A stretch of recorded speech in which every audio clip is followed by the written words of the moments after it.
A long mourning is ending at Collinwood, and a young girl who was attacked by the werewolf is dead. But not before Charity Trask has learned a terrible truth about Quentin Collins. A truth that Quentin knows he must keep her from telling to anyone, no matter what the cost.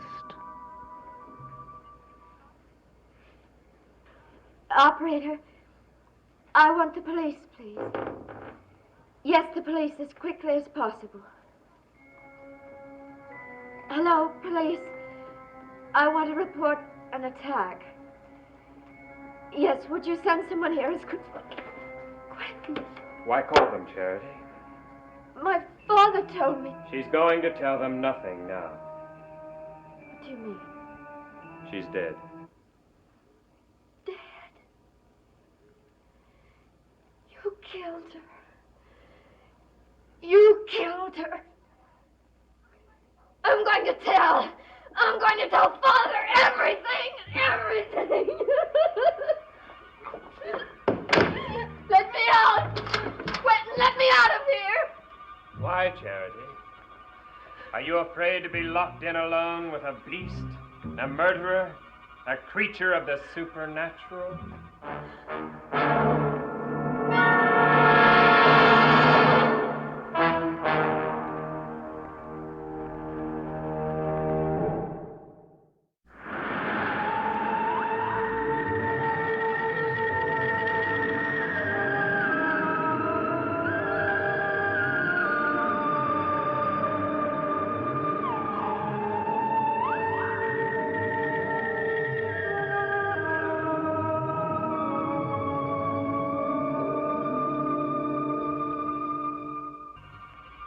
Don't you come near me.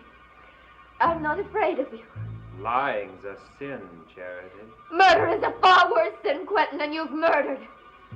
Not only that girl upstairs, but poor Dorcas Trilling. You don't have to remind me. And why do you go on? I can't help myself. Then you should be locked away. And you're the one that's going to do it. Father is. Father can see that you turned over to the police. No. I don't think your father will be the one that sees that I'm turned over to the police. If you come near me, I'll scream, Quentin. Don't worry, I'm not going to hurt you.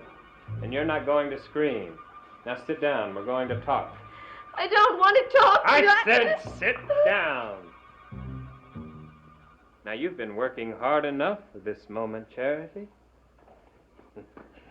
And now we're close enough that I can put my arm around you. Close enough so that I can kiss you. Now, you've been wanting that for a long time, haven't you? How dare you say that? You know the truth now, Charity. Everything is different. I told you I couldn't help what I did. That's no excuse. You did it. All right, Charity. There's no excuse for murder when you don't know what you're doing.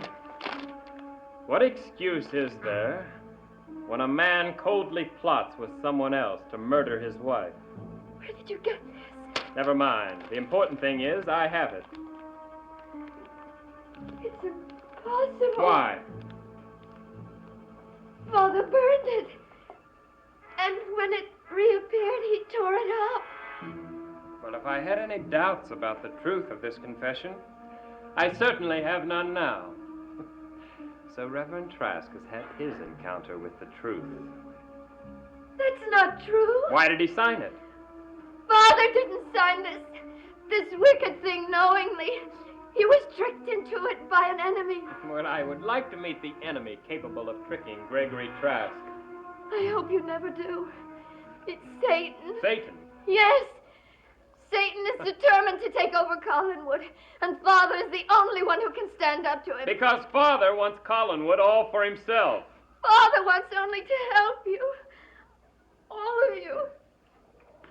Quentin, please let Father help you. How? By letting him cart me off to jail? You must give me that. No. Not a chance, Charity. If you don't, you'll be doing the devil's work. Then it's the devil's work I'll do, if it means keeping you quiet. What do you mean? You know what I mean. If I tell Father about you... Then I'll tell the police about Father. Sweet and simple. Now, Charity, I may hang for murder, but your father will be dancing at the end of a rope, too. But he's innocent! Tim Shaw murdered my mother, I know that! Try telling that to the police when they have this in their hands. Now, Charity, what are we going to do? Are we both going to keep quiet? Or are we both going to tell our story?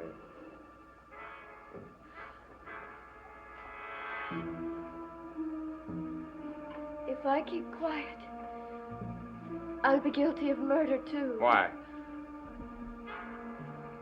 When the next full moon rises, and you become what you are, you'll kill again, won't you? I don't know that I will. But you don't know that you won't. And if there's a poor girl in the woods or another Dorcas Trilling, I'll have helped you kill her by keeping quiet. Charity, if you talk, Evan Hanley, myself, and your father will die. But if you keep quiet, there's a chance, a small chance, but still a chance, that I may be cured by the time the next full moon rolls around. This whole nightmare will be over.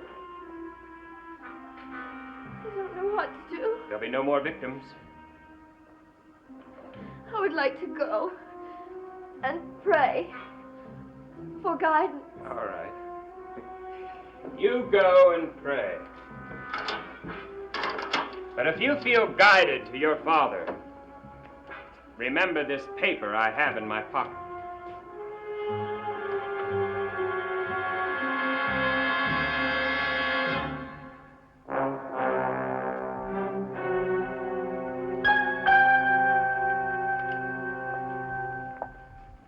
Did you send for me so there would be two of us to admire you? Be quiet, Gypsy. I have to talk to you. What about?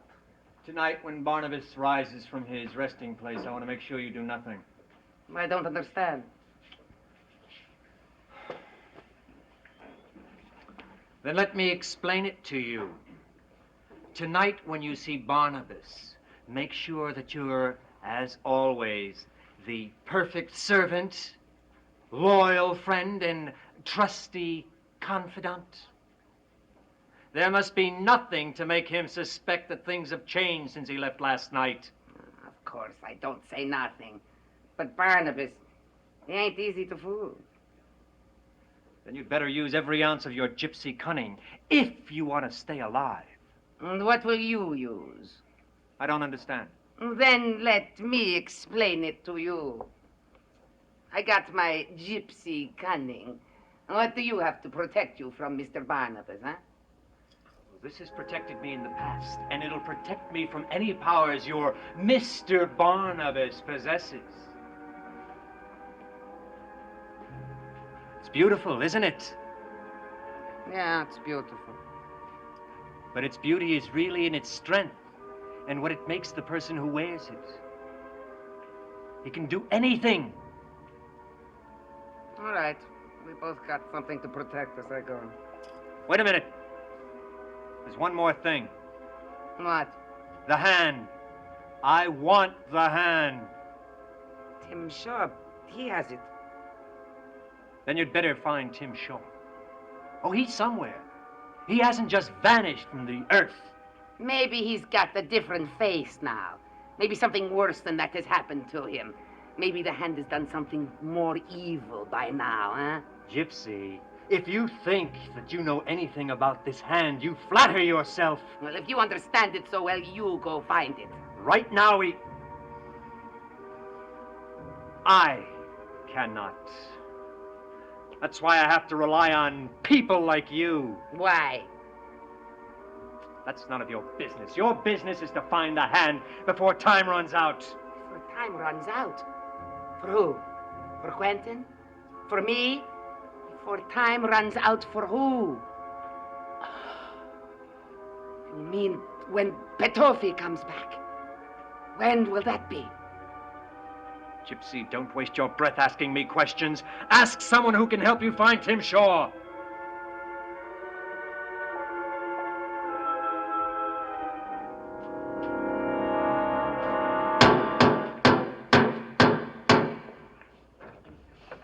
Mrs. Fillmore, what are you doing here? You must come at once. It's Lenore. What's the matter?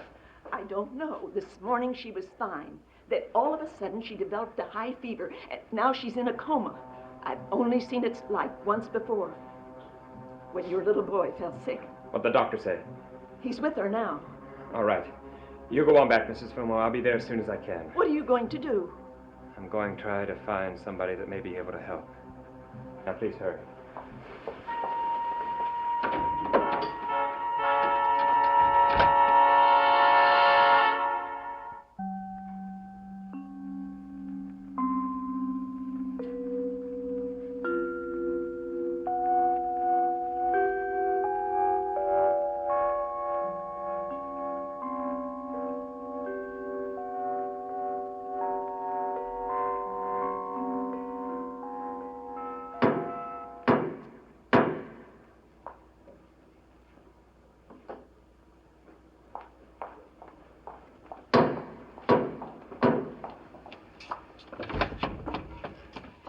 What are you doing here? Can I come in? My father does not like you here. But I am here.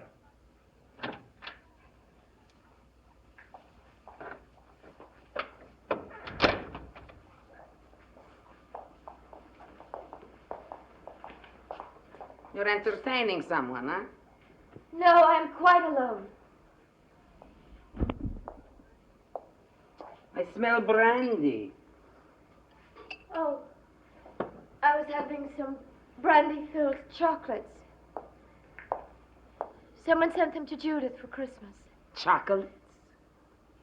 Then I had a small glass of brandy. A very small glass. Why are you asking? You ain't asking, you're telling me. What am I telling you? That the man has made you unhappy. No. No, that's not it. Then why would a lady like you open a bottle of brandy, huh? It's just being in this house. If only Mama had not died, we wouldn't be here. I hate it. When I was a little girl, I dreamt of the day when I would be married and move into a house like this. Now I wish I never had seen Collinwood. Changes are very strange. You wanted to be in a big house, and now you don't want to be here no more. You wanted a man, and now he is far away. What man? Tim Shaw. You were supposed to marry him. Tim Shaw. If he were back here. Magda, if I wanted Tim Shaw back here, could you find him for me? You want me to find him? Could you find out where he is? In the cards. I could try. You'd have to answer some questions. What do you want to know? Oh, does he have a family? No, he was an orphan. Mama and Father were the only family he had. Is there any other place he wanted to go? Any place he ever talked about going? No, I don't think so. Wait. He always talked about going to San Francisco. He and Stephen Simmons used to always say they would go to San Francisco when they grew up. Who's Stephen Simmons? He was Tim's best friend. They went to school together. Oh, where is he now? He's working in a bank in Worcester. He sent me a Christmas card. Do you have his address? If I have, it's upstairs in my room. Why do you need an address to read the cards? You want him back? You go get the address and leave the gypsy magic to me. If Tim does come back, he will have to tell the truth, won't he?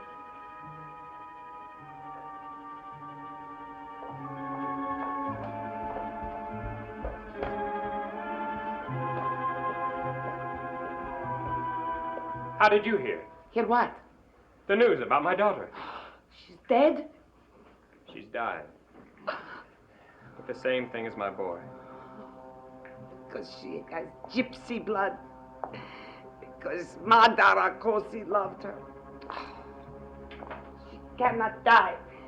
If she dies, then Barnabas says that the future is dead too. I don't care about the future. I only care about my daughter. The doctor's with her now. Oh, the doctor can't do nothing. Maybe. What? Maybe there is something. The pendant. You know the pendant? The pendant that Aristide wears? What about it? That pendant is very powerful. It protects him from Barnabas and from Angelique. Maybe that pendant could be powerful enough to protect the baby from Julianka. And we must get it right away. If I only knew where Aristide was. Oh, I know. Yes, he is in that old abandoned building at the end of North Road. The pendant may work. It must. But Quentin, be careful. He is very dangerous when he has that pendant. I'll get it from him.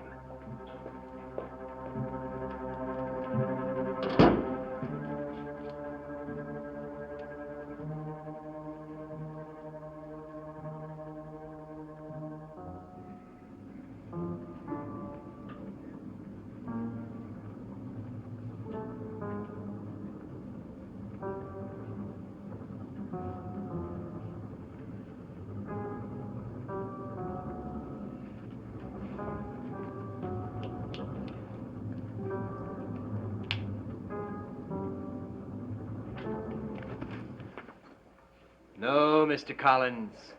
You can't surprise me, not even when I'm sleeping. Give me that pendant. I'll never give you this. This pendant protects me from witches, warlocks, and unnatural spirits. How does it do against flesh and blood, Aristide? For flesh and blood, I have the dancing lady. Then let her dance, Aristide. Let her dance.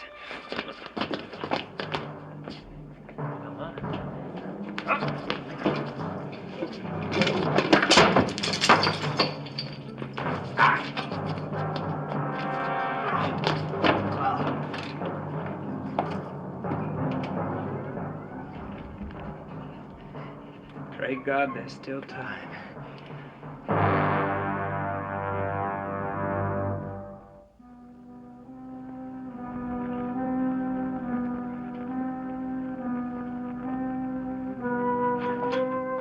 Quentin. How is she? No change. Is the doctor here? Come and gone. He says there's nothing more he can do. Nothing anyone can do. Mr. Collins, are you all right? I'm all right, Mrs. Fillmore. Now, please go.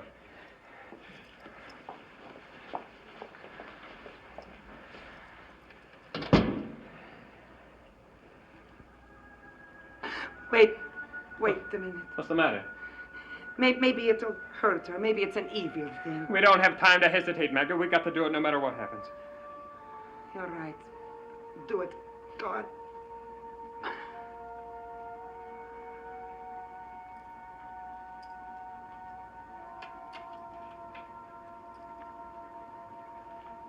Nothing is happening. No change in color or breathing. Oh. Better. She will die. She will die because of Julianka's curse. It will kill her, and there is no way of stopping it. Oh, if only. Wait a minute. I have an idea. What is it? If Julianka put the curse on you, then she may be able to take it off. You mean to summon her again? You think you can? I don't know. You got to try. But if she does come here, how do we know that she'll take the curse off? How do we know she won't make it worse? Magda, you have nothing to lose. Except your life. I would gladly give up my life for this child if it would do any good. But it would do no good. That Julianka, she is so angry because she died before her time. Call her. I don't know. Call her. We have very little time. All right. I will call her and pray that nothing goes worse.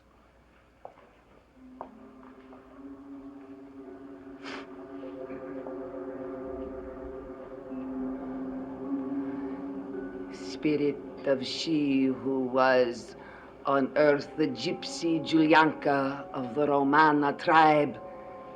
I call upon you again. I beseech you, come to me. I don't ask for myself. No, you punished me and I accept my punishment. But for this baby, Lenore, this little baby, who's too young, too tender to walk down the paths of death alone. Let her live, I beg you, Julianka. Let her know life.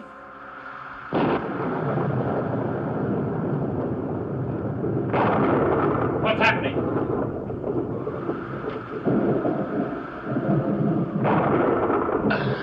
Quentin, look!